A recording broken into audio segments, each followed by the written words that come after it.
Beach life, camp life, salt life, farm life, nurse life, and there are many more.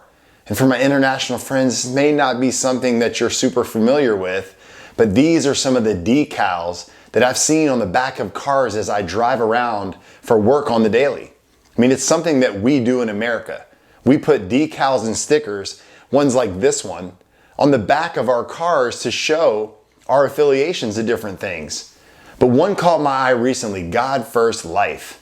I mean, I love this. But as I saw this decal, I was intrigued by this claim. Really?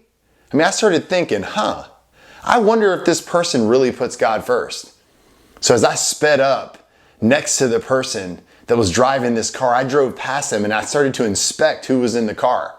What did they look like? I mean, are they really living a God First life? Do they know what that even means?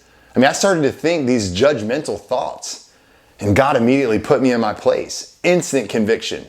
And that was what I felt. It was as if God was asking me that same question. Salim, are you putting me first in your life? I mean, have you been loving me with your whole mind, with your whole heart, your whole soul, with all of your strength? Yeah, I sped off real quiet. Those thoughts, they quickly left me, and now the flashlight was shining in on my own heart.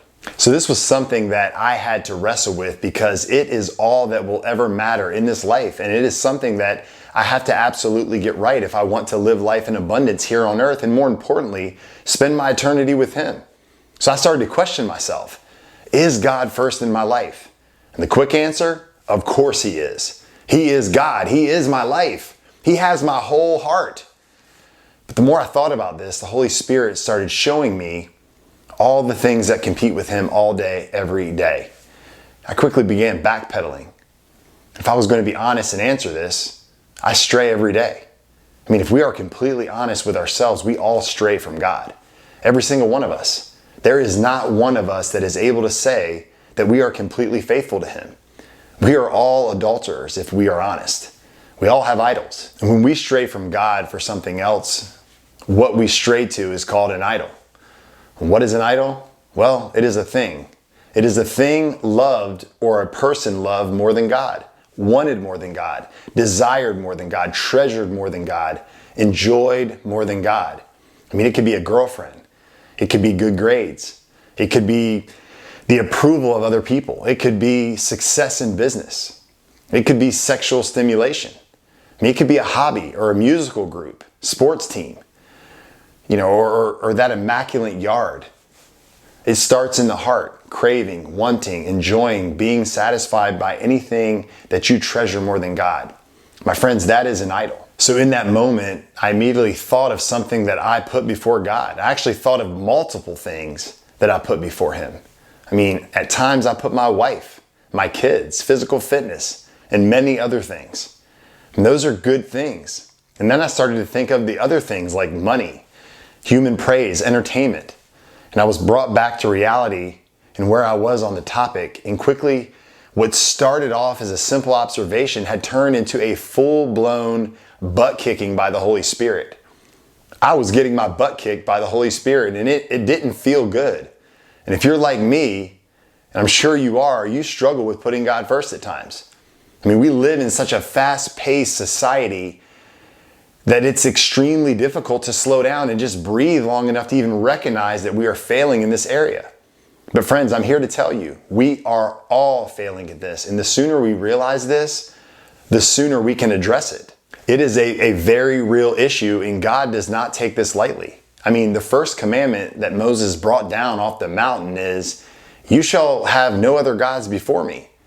And Jesus continually summed the law up in 2 commandments, and the greatest is, love the Lord your God with all your heart, your soul, your mind, and your strength. I mean, God stepped out of heaven and became man to show us why He should be first in our lives. And God has made it very clear as day. As we flirt with these other gods, we essentially are playing with God, and even worse, breaking His heart. As we say this, we still continue to flagrantly disrespect Him. So what does God say about this issue? Well, based on the commandments, He says you should never allow anything in your life to take the place that God rightfully deserves. your total devotion and love should go out to him. Do not make anything else your God, be it your house, your wife, your car, your career, your kids, whatever it is for you. You fill in the blank and be honest. Only the Creator should be God. Nothing of creation should take that place. I mean, Paul put it like this in Romans 1, verse 25. They exchanged the truth about God for a lie and worshiped and served the creation rather than the Creator. So it's clear this stuff was happening and it always has been happening. Yes, this has been a problem since God created humans. Since the very beginning, it has been happening. Why? Because we are humans who walk in the flesh. We see with our eyes. We make decisions with our emotions. We seek comfort and pleasure. And we find all of that in things, in people, in stuff.